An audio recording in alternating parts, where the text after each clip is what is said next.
Kebayang nggak sih cuma karena salah kutip deskripsi Anda bisa kena denda 4 miliar rupiah? 4 miliar. Dan penjara juga kan? Betul, dan penjara 10 tahun. Waktu pertama baca sumber yang Anda kirim, saya pikir ini agak berlebihan. Ternyata enggak. Sama sekali tidak.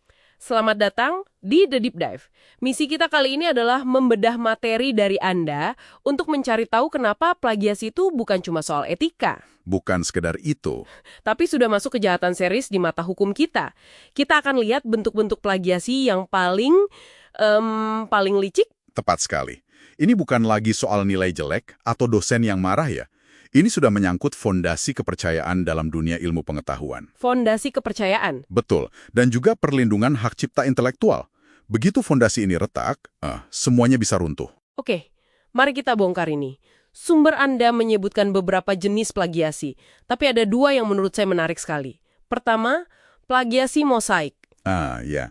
Ini yang paling sering menjebak. Ini apa sebenarnya? Kedengarannya seperti parafrase, tapi katanya tetap mencuri. Nah, plagiasi mosaik itu intinya seperti membuat gado-gado tulisan.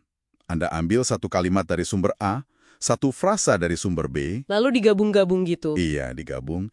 Terus beberapa katanya diganti sinonimnya, lalu disajikan seolah-olah itu tulisan orisinal Anda. Hasilnya memang kelihatannya baru. Padahal intinya tetap sama. DNA-nya, tetap milik orang lain. Anda cuma ganti bajunya saja. Wah, ini batasnya tipis sekali ya dengan parafrase yang baik. Di mana kita menarik garisnya? Pertanyaan bagus. Garisnya ada di niat dan hasil akhir. Parafrase yang benar itu tujuannya untuk memahami dan mengolah ide. Jadi diproses dulu di kepala kita. Betul. Lalu Anda sajikan kembali dengan struktur kalimat dan pemahaman Anda sendiri. Sambil tentu saja tetap menyebutkan sumbernya. Oke, jadi niatnya mengolah bukan menyamarkan. Tepat. Sementara mozaik, niatnya itu menyamarkan sumber asli agar terlihat seperti karya baru. Itu niat untuk mengelabui. Oke, itu satu jebakan. Tapi yang lebih bikin saya garuk-garuk kepala dari sumber Anda adalah konsep plagiasi diri. Iya, itu selalu jadi pertanyaan. Bagaimana bisa kita mencuri dari diri kita sendiri? Ini terdengar aneh loh. Kedengarannya memang aneh, tapi logikanya kuat.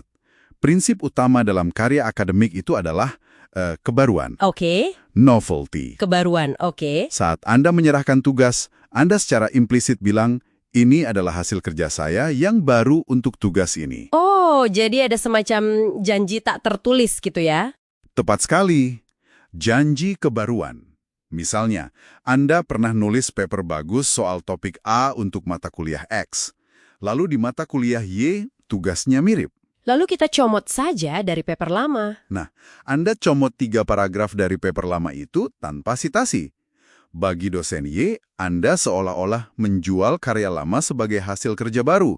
Disitulah pelanggarannya. Mendengar definisi itu, kayaknya ini mudah sekali terjadi tanpa sengaja ya. Tapi risikonya, seperti yang dijelaskan di sumber ini, bukan main-main. Sama sekali bukan main-main. Secara akademik, sumber Anda merujuk pada Permendiknas nomor 17 tahun 2010.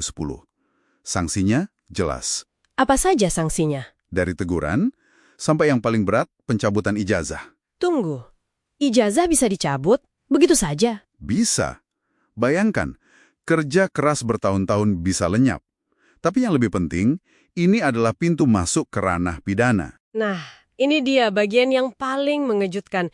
Kenapa sampai bisa masuk ke ranah pidana? Karena negara melihat ini bukan cuma soal nilai jelek di kampus.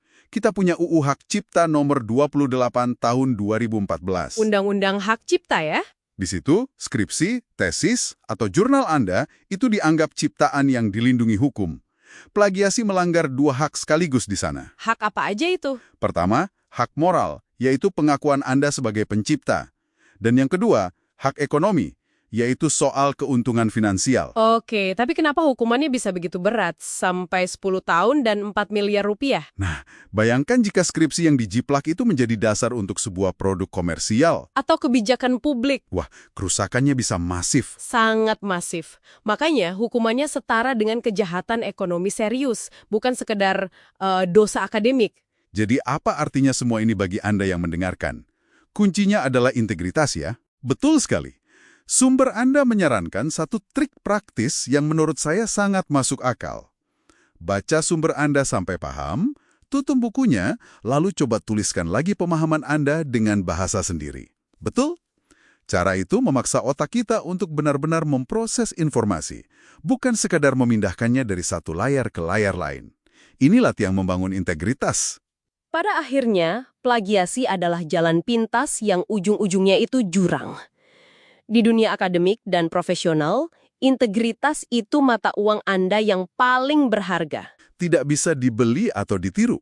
Benar. Sebagai penutup, mungkin kami ingin meninggalkan satu pertanyaan ya untuk Anda renungkan.